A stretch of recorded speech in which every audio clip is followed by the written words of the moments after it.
Welcome to Lessons That Last, where a researcher and a teacher talk about what it means to make a lasting impact on students' lives. They unpack the stories former students shared about their memorable teachers and discuss how we can all make a greater impact on the people in our lives. Here's Julie and Laura.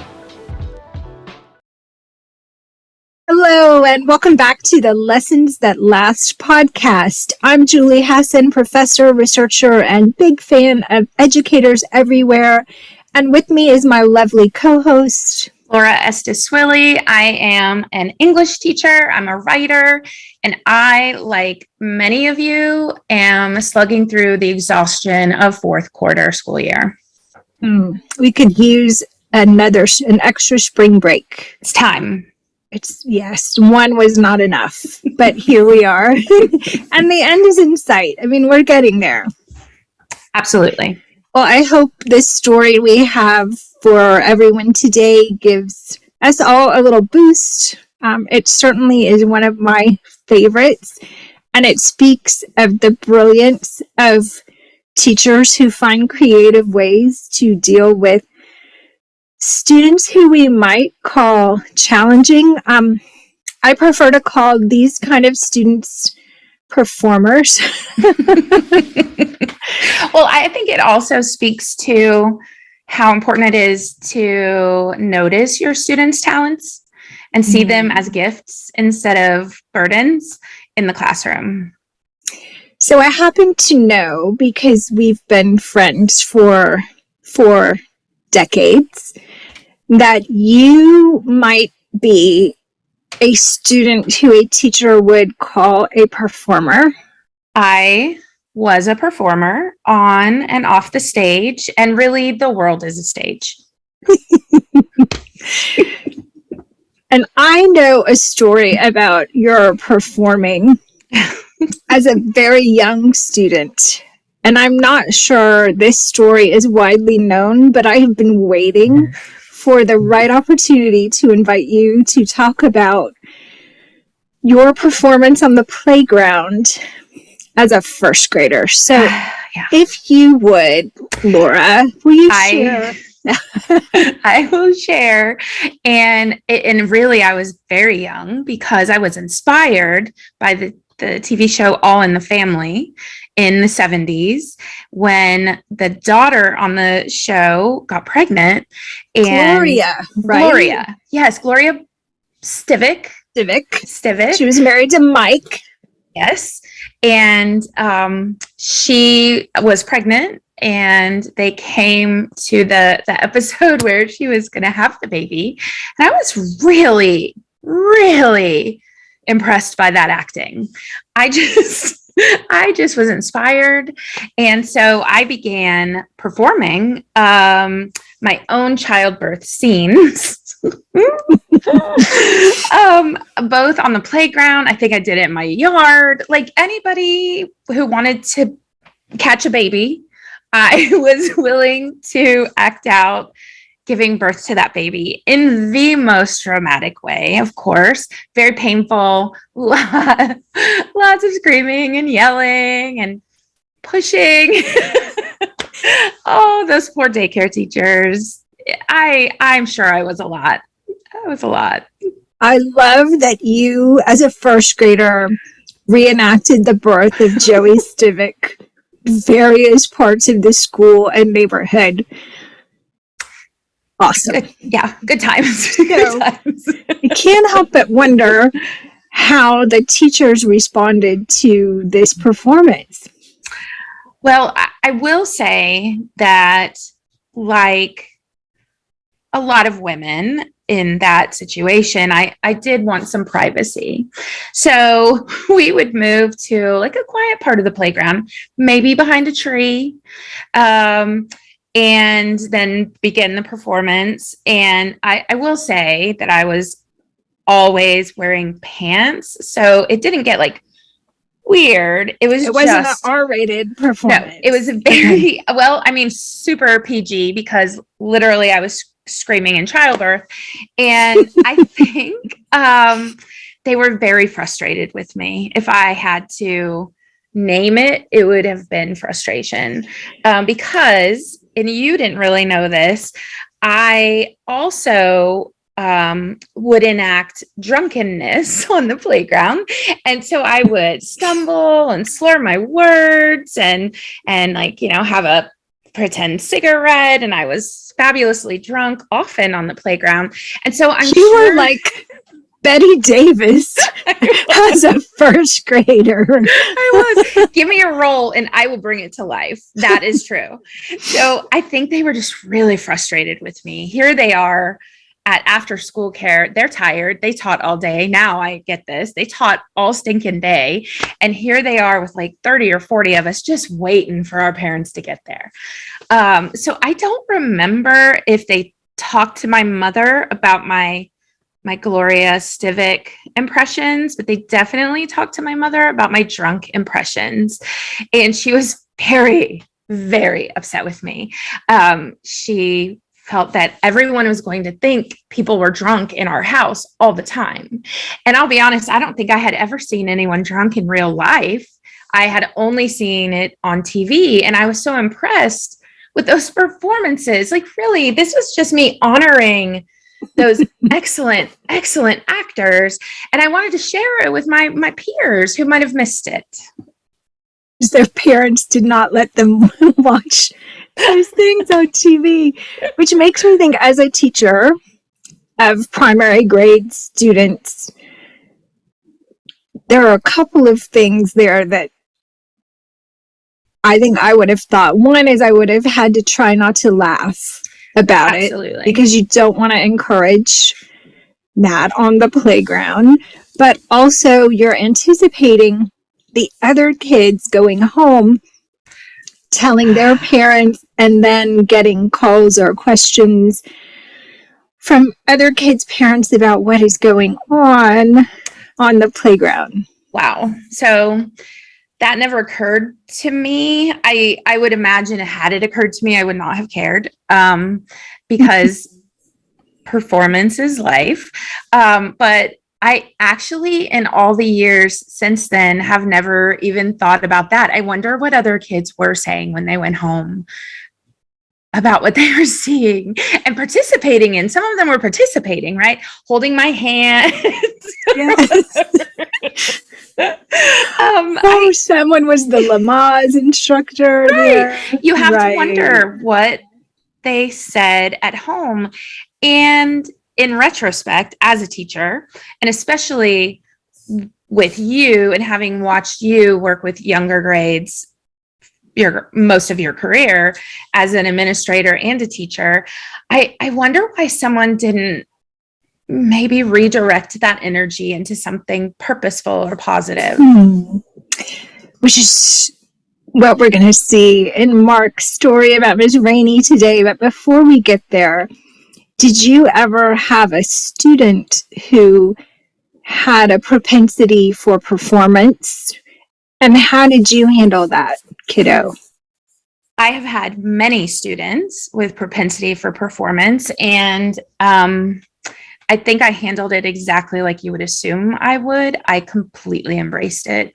I understand those kids.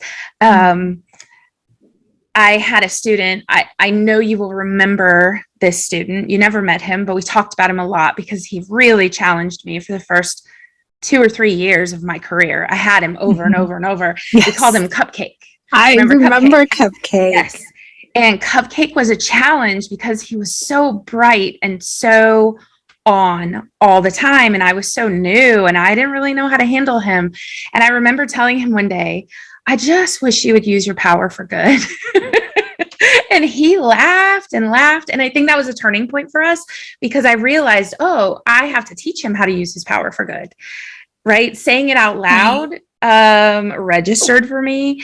And from then on, when I've had a student like Cupcake, I always try to channel that into some purposeful use in their own learning, performance-based learning, or teaching a mini lesson, because usually those students are also quite bright and we can put them on display a little bit to help their peers and give them that good attention. Yeah. I had a second grader one year, gifted kiddo. His father was in the military and they had traveled quite a bit. And he could do accents like no other second grader. I mean, amazing. Like a British accent he must have heard in Spain because it was just so perfectly Spanish. And I believe there was a Canadian accent in his section. He would read from whatever book, we were reading when you had to read out loud in a variety of accents very loudly. And it took me a while to figure out like what it was so distracting to the other kids. It was hard to teach the lesson because they were so enamored by Tyler's accent that particular day. And I realized we had these little PVC pipe, we called them phones, and we would use them when they were editing their writing. They would read their writing out loud to themselves and they would catch their mistakes, which was a great tool. But I could give him the little phone and let him read out loud to himself in all of his accents, and he would just entertain himself, but it didn't disturb the other kids. But I thought about him the other day when we were watching Ted Lasso, and I'm like, I bet he could do all of these characters from Ted Lasso. I'm not sure where he is now, but I will need to find my friend Tyler again. You must. I actually did a lot of accents as a child as well. The only problem was I used to reflect back the accent of the adult who was speaking. You were always a great imitator. Yeah, and I would get in trouble. My dad would be afraid he was going to have to square up with somebody because I was mocking them. And I didn't think I was mocking them. I was so intrigued by the way they sounded. I wanted to sound that way too. So interesting, because I find often, as someone who works with a lot of teachers, as teachers, we can interpret things as disrespect that aren't intended by kids to be disrespectful. Right.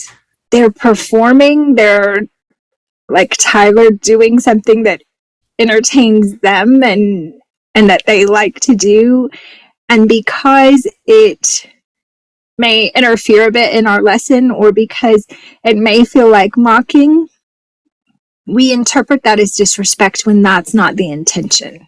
I agree. I think that, of course, there are some students who are disrespectful because students are people and sometimes we have a bad day or we get angry. But by and large, I don't think my students are ever trying to be disrespectful. I think they stumble into it, even with each other, but they're not trying to be disrespectful. It's just the way they talk or the way they talk today or what they had to say today, maybe even coming out in the wrong tone. And so I think for kids like me and Tyler, we had practiced so much that performance that we probably didn't make a lot of mistakes with tone. My tone was always on. If you thought I was being nasty, I was being nasty because I had a lot of practice. But I think that a lot of kids stumble into it, just like you said. And if we could start with that as our ground rule, they're not trying to be disrespectful. We just have to maybe teach them why that could be interpreted as disrespectful. I think it would be a lot happier in our classrooms. I think so too. And instead of engaging in a power struggle, we'd have a teaching opportunity. So with that in mind, Laura, will you share Marc's story about Mrs. Rainey? Absolutely. I'm sure I drove my teachers crazy. I was always trying to make the other kids laugh. I loved jokes and funny stories, and I looked for any opportunity to tell them. My third grade teacher, Mrs. Rainey, occasionally had to stop in the middle of a lesson and redirect the students around me because of my silliness. One day, my teacher asked me to stay for a few minutes after school. I was sure she was going to give me detention or call my parents for disrupting the class. Instead, Mrs. Rainey had a plan. She said that if I got all my work done and did not distract the students around me, she would let me tell jokes in front of the class at the end of the day. I ran home to work on my material. Every day, I focused on completing my work and made sure not to bother the other kids so that I could earn my reward. In exchange, Mrs. Rainey left the last few minutes of class for me to tell my jokes. I didn't fully appreciate her brilliance until I grew up and had kids of my own. It would have been easier to punish me, but her solution was much more creative and effective. I'm a pastor now, and although I take my preaching seriously, I always include a joke or two. I'm grateful to Mrs. Rainey for giving me grace. Oh, Mrs. Rainey and Pastor Marc. Yeah, so good. And I love that the ending word in that story was grace, because I think we actually talked about grace recently on our podcast. It's one of the most important things we can give to kids. And she was overflowing with it because he sounds like he was just disrupting the heck out of her class every day. Yes. I mean, he was a stand-up comedian, right? Right. And he needed a place to test out his material. You need a real audience. And I think about all the choices she could have made. So Yes. you've got this kid who is dying to try out some jokes during your lesson. Yeah. And disrupting the learning of the other kids, although I'm sure they enjoyed his performance. You've got some options. You can threaten him with a punishment, call home and try to enlist parents' help. Who are probably equally frustrated with him. Oh, sure. Because he's behaving like this everywhere. Yeah. I'm sure at dinner he's got some great jokes to pull out.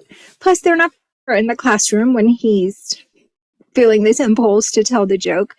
But instead, she finds a way to satisfy his need to do that. Yes. That doesn't disrupt the class, that keeps her relationship with him positive and strong. Like, she is such a memorable teacher in his life. Yes. Because she found a way to preserve her own sanity and nurture this talent in him. And I just think what a brilliant teacher Mrs. Rainey was. I agree. She is inspiring. She's inspiring. And I always try as much as I can to include student choice in my assignments. And sometimes that's a choice of performance. How do you want to relay this information? Do you want to write a poem? Do you want to write an essay? Sometimes they want to write an essay. Do you want to give a speech? Do you want to create a skit? And that nurtures those kids who really like to be on stage. They know an opportunity is coming. It might not be next week, but they know it's coming. And then, of course, if you're funny, I'm going to laugh with you every single time. That's the truth about teaching seniors. Maybe that's different than teaching second graders. You wouldn't have laughed at me on the playground, even though you wanted to. I'm just going to say, I probably would have had to try really, really hard. You would have turned around. I would have turned around. And maybe even took some steps away, which might be what they did, because I don't remember being stopped in mid-performance. But you don't have to do that as much with seniors, right? They've already kind of perfected their performances. And so I'm able to just really enjoy them. Yeah. I love that. And then I think about, as a teacher, the conversations we have to have with kids about what's appropriate and when it's appropriate. And those are really important teaching conversations too, yes, because we're preparing them to go out into a world where they need to know, yes, this is great. Yes, you're hilarious. We love your performance. However, there's a time and a place for that. And sometimes we have to say to them, listen, like, I know this is funny for a lot of us, but for some people, you know, I've had those conversations Right. with kids too. It could offend some people. And so Mhm. let's really talk about this. Yeah, those are delicate but important conversations with kids. I actually just within the last month had a conversation, a very open and forthright conversation with one of my students about code switching. Do you know what code switching is? Do you know the value? Let's talk about the value, because this is something you want to start working on, because you're leaving here in like 8 weeks, and the world doesn't just automatically love you because they're your teacher, right? You're going to have to communicate in some academic arenas, in some professional arenas, and you need to be able to rein some of whatever that is in, whether it's being silly, whether it's cussing, like no matter what we're talking about, there's a code switch. And you have to sometimes teach them that if they haven't picked it up as they go along.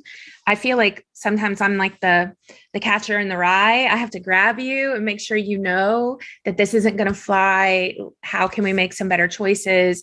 And you don't have to squelch yourself just to fit into a business or an academic environment.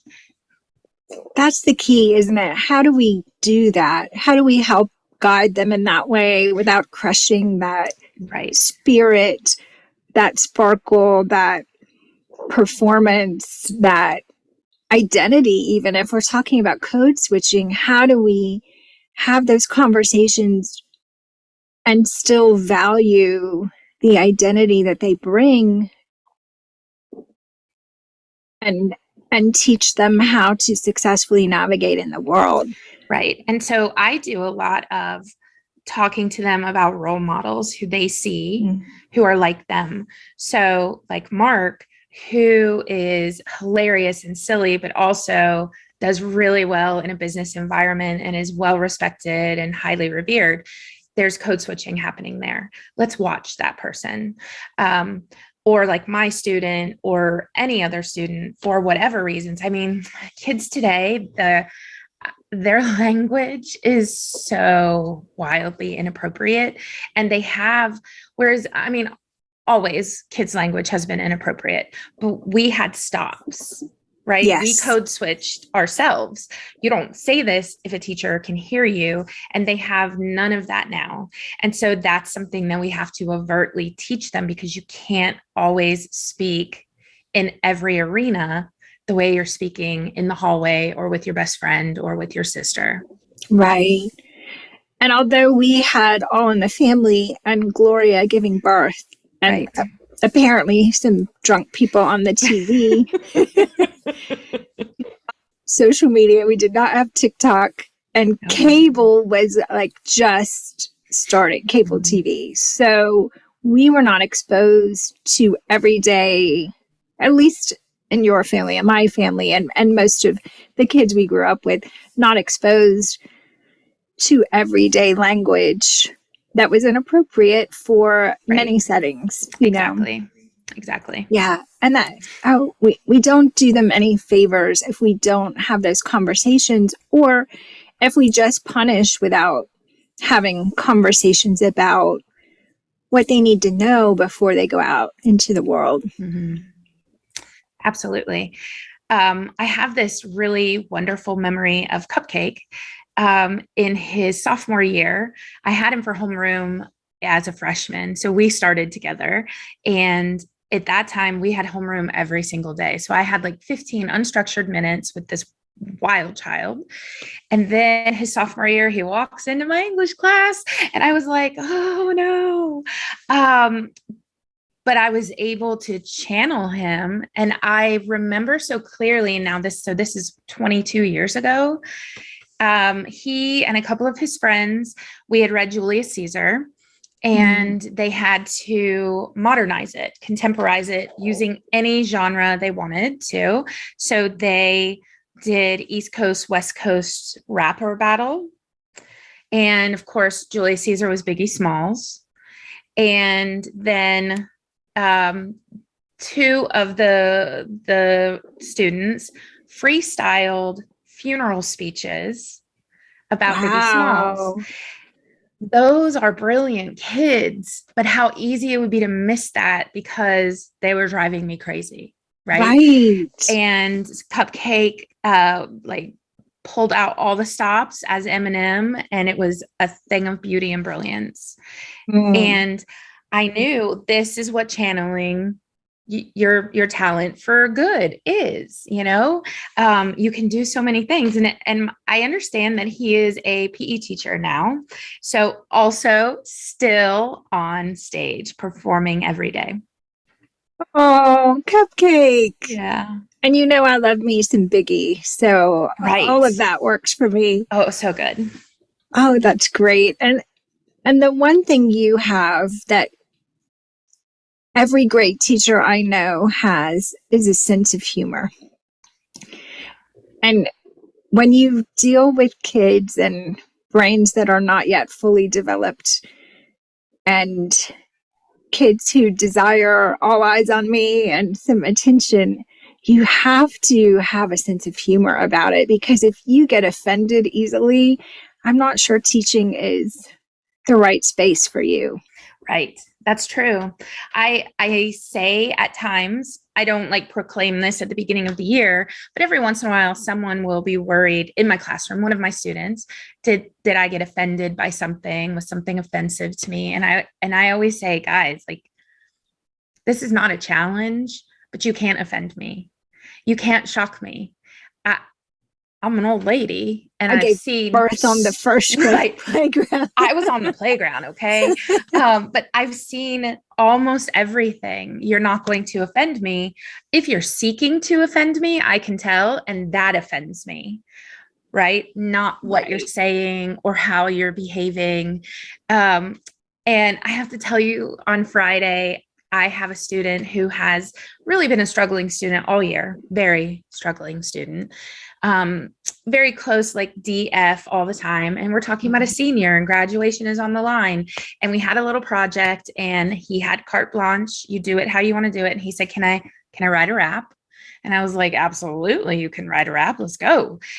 And so he performed his rap and it was great. The kids were amazed, loved it. And he said, well, Miss Estes, I wrote a rap about you as well. Nice. And I said, oh, is it a diss rap? Are you going to read my diss rap now? And I teased him about it being a diss rap and he laughed. And I know, of course, no one's going to say I'm going to perform in your classroom and say horrible things about me. Right. So he came to the mic, which is the podium, to read my rap. And he started it as if it was a diss rap. And I was cracking up and the kids were so upset. Oh no. Oh no. They were worried he was going to be in trouble. And then he stopped and he laughed. No, that's not it. And then he read the real rap. And it was such an affirming moment for me, but also that's what you made me think of. You have to have a sense of humor. I didn't get offended. I was amused. There's no way this kid is saying these horrible things about me. He's being funny. And I heard the satire and I heard the sarcasm, and we were able to all as a whole really enjoy what he was doing. Oh, and in my family where I grew up, teasing someone a little bit was a sign of affection and love. Like you didn't do that if you didn't really dig somebody. Yes. Anyway, we talked about Mr. Resiniti, not the last podcast, but the one before, episode 4, I think, and his feedback. But he, like you, as an English teacher, gave people creative ways to respond, and we did Moby Dick. And I remember one student created this sculpture of Ishmael out of clay that looked remarkably like Mr. Resiniti. I love that. He put it on top of his filing cabinet at the front of his room, and it was there all year and probably years after that, because he was not at all offended. It was great. So a little sense of humor can connect us, and I think kids appreciate when we appreciate their humor. Right. I agree. And I am always bringing the conversation back to community and connection. And I mean, what's more connected? What creates humor community more than accepting their humor? You want them to accept your humor. You have to be open to their humor. It doesn't have to be like your bag, but you can see where they're coming from and you can appreciate it. And I think Mrs. Rainey was such a role model in that sense. So great. And when we have as a community an inside joke, Yes. not to exclude other people, but just something that just we know and have together. I love that as a community builder. Me too. So Mrs. Rainey and all the teachers who have the performers in their classroom, we appreciate you and your sense of humor and the way you handle kids without dulling their spark. Yes. What a beautiful, wonderful, memorable way to interact with a young person. So thank you, teachers. Thanks for tuning in to this episode of the Lessons That Last podcast. Whether you are watching us on YouTube or on your favorite podcast platform, please subscribe so you don't miss an episode. We'd love it if you leave us a rating and a review. And if you had a teacher like Mrs. Rainey, drop it in the comments. Share that name so we can celebrate your important, impactful teacher. Have a great week, everybody. Goodbye. Shine on. Hey, thanks for listening to the Lessons That Last podcast. The story Laura shared today can be found on the Chalk and Chances website, along with many more stories and resources. Just visit chalkandchances.com. You can even take the quiz to find out what kind of memorable teacher you are. See you next Sunday for another episode of Lessons That Last.